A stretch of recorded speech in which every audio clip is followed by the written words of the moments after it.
Welcome back to the stock portfolio update videos. Currently, my two stock portfolios sit at a combined value of just under $103,000. That's made up of the $55,000 in my stake portfolio and then the $47,000 in my Vanguard portfolio. Having a quick look through, you can see many of my stocks have been hammered, both up and down, with the recent Trump tariffs. If any of you have been following markets, you would have seen the flash sell-off that happened and the amazing rise, and then again today stocks have once again sold off as my portfolio is down 3.5% just today alone. If we have a look at the S&P 500, this is VOO, one of my biggest investments, which tracks the S&P 500. You can see it's down 3.41% today. Also, if we have a look at the last week, you can see the massive volatility that's happened, with the S&P falling all the way down to 444, rising all the way up to 500, and now falling all the way back down into the 480s. The stocks have been trading up and down, and if you've been a holder of many big tech stocks, the likes of Apple and Amazon, you would have seen this within your very portfolio. If we have a look at the last month, using Apple as an example, the stock is down 14.24%. The stock is also down 3% in the last week after its recent rise, but it's been very mixy, especially with a lot of these companies that have big exposure to places like China. Amazon is a company that I've been growing my position in week by week, and sadly this is one that's been getting hit very heavy. But in my opinion, this is still a great buying opportunity, and this is why I'm waiting till next week when I can put more funds in to potentially look at allocating even more capital into these companies I really believe in. Amazon is now sitting at a total equity of around 6,000 USD.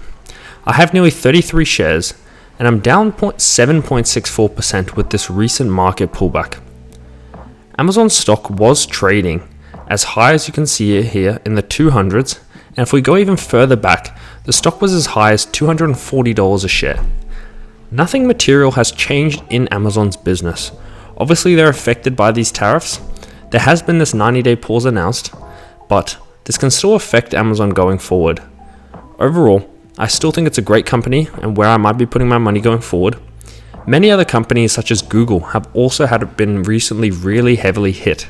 So Google's trading at $152 a share, and even if we have a look at the last month or so, it's even traded down as low as the 144 per share. Google's trading at an 18 PE ratio, which is incredibly low for a big tech company like Google, and I have around $5,181 in equity. Like Amazon, I'm down 7%, but that's because I've been growing my positions in these companies. My average share price is around $164 per share, but overall, I think long term, as I am still someone young who has a long investing horizon ahead of them, I think now is a great time to buy into companies personally.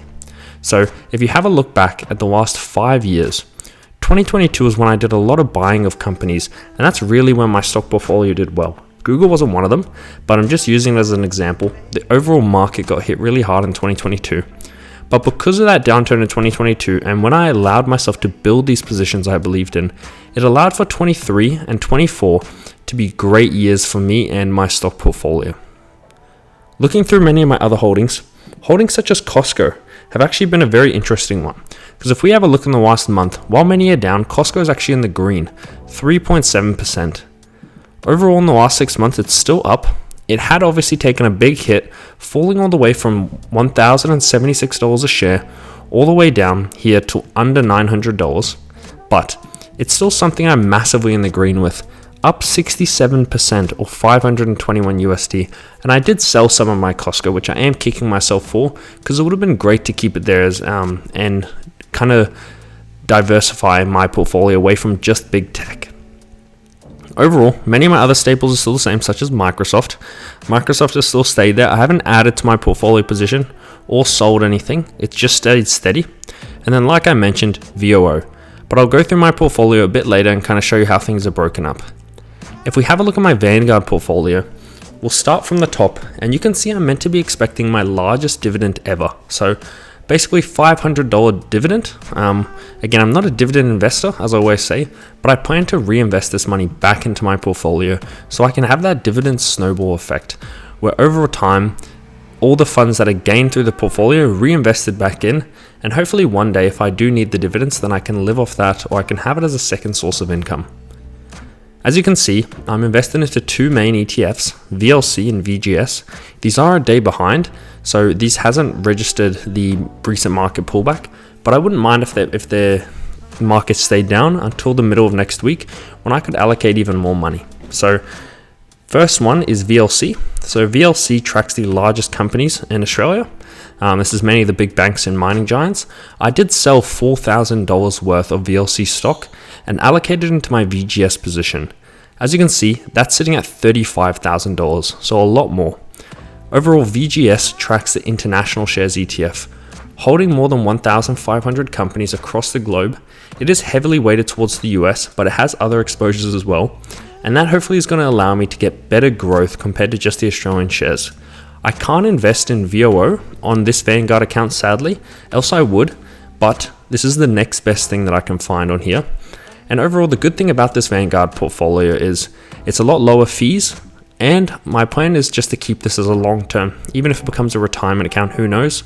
Even my VLC stock, I'm happy to sell out of that at the right price to allocate it, as I said, to VGS or to other things such as a down payment. But I am keeping things as they are at the moment because there's no point in me selling right now while the market is so heavily hit.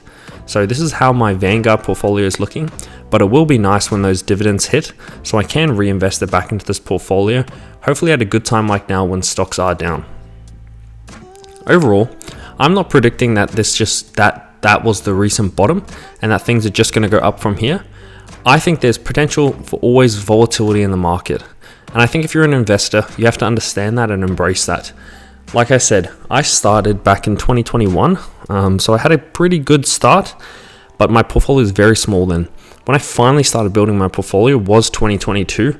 As you can see, it was when the market really got hurt. And that taught me a really good lesson of believing in the companies I invest in, investing in quality companies, and waiting the time. Because overall, even if these 4 years with America and their President Trump happened to be bad years, again, I've now been investing for over 4 years. So again, it's just another hurdle that you have to deal with and try to keep a long-term outlook. I've got another 40-50 year investment horizon ahead of me. So I'm not really rushing around the decisions I should be making now. That's one of the reasons I am heavily invested into ETFs. Yes, I pick individual stocks, so I can do short videos on them. I can create content, and I quite enjoy investing in these companies. But I am still basically 75% or 70% weighted towards ETFs, broad market tracking ETFs. So I'll go through the Excel spreadsheet, which will show this a little bit better. As you can see here are my two stock portfolios, kind of side by side. Keep in mind the one on the left is in USD and the one on the right is in AUD. But you can see VOO takes up 46% of my portfolio. The goal is to have that sitting at around 50%, but obviously I have some positions like Microsoft, which I wish I took some gains in back when the stock was trading at its highs, and I could have allocated that money elsewhere. But the goal is to keep it around 50% because, again, I do this pick individual stocks because I enjoy it, but I think long term it's great to have some general market exposure, especially if you're not someone who's generally keeping up with the markets all the time and the latest news. In my Australian portfolio, you can see it's split 75-25. It's quite good how that's turned out. But again, my goal is to keep more in my VGS position and kind of get that international exposure, hoping for greater growth. Because yes, I do get higher dividends in my VLC position, but I'm not in the stage of my life now where I need that cash flow. I'd rather be getting those dividends later in life. And if I do get them now, I'll just reinvest it back into my portfolio, as I said. Down the bottom here, you can see the growth over time with my portfolios. So again, we've had lots of markets going up and down, lots of volatility. But if you look at the long-term trajectory, things are generally up and to the right because of my dollar cost averaging. And that's my goal when I go forward. It's just to keep this dollar cost averaging and keep this mentality of building a quality portfolio. Because how people always say the hardest part is to get your first 100,000, and I've now hit that mark. And after this pullback, I've been fighting and investing more money to stay above it. But I think if I can get through this, it should be easier going forward. Jumping from my first 50,000 to going from 50,000 to 100,000 was a lot quicker.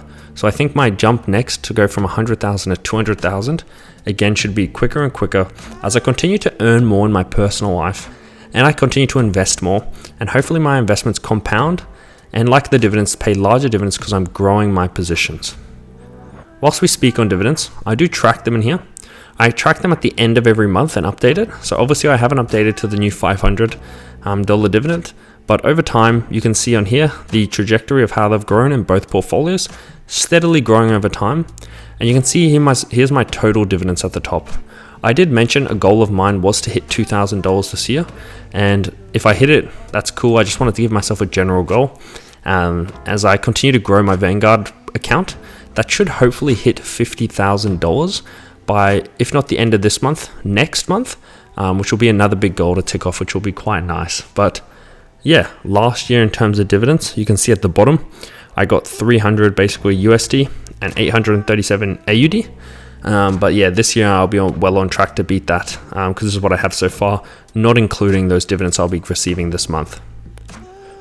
Overall, Trump's tariffs have hit the stock market quite hard, and there has been a lot of volatility, again down today. And I don't think it's a good time to time the market, as many investors said. I was quite upset when I missed out on the drop recently in this last week, but then again, things shot up, I got a bit of FOMO, and the things have come back down again. So again, if you're looking long term, if we go max, the drops don't look as big. Again, it's a big drop in terms of this, but if you look back here in 2021, 2020 when I started, it's just the market ebbs and flows. That's how it is. It was as high as 540. Who knows? Maybe we get back there end of the year. Maybe in the future we get back there. But I can't tell you that. No one can accurately tell you that. You just have to do what's right for yourself. And in my personal opinion, I want to keep dollar cost averaging into companies I believe in the long term. But feel free to share how your stock portfolios are looking and doing and what your investment strategy is. I know I've been getting a lot more engagement, especially in my shorts, a lot more views picking up. So it's great to see the community and speak with people and just kind of bounce ideas and see what other people are doing, because it's not just you that's going through this. It's lots of investors worldwide who are in the exact same boat as yourself. So I'll do another video next week, but this was just a quick portfolio wrap up to see how things were going. Cheers.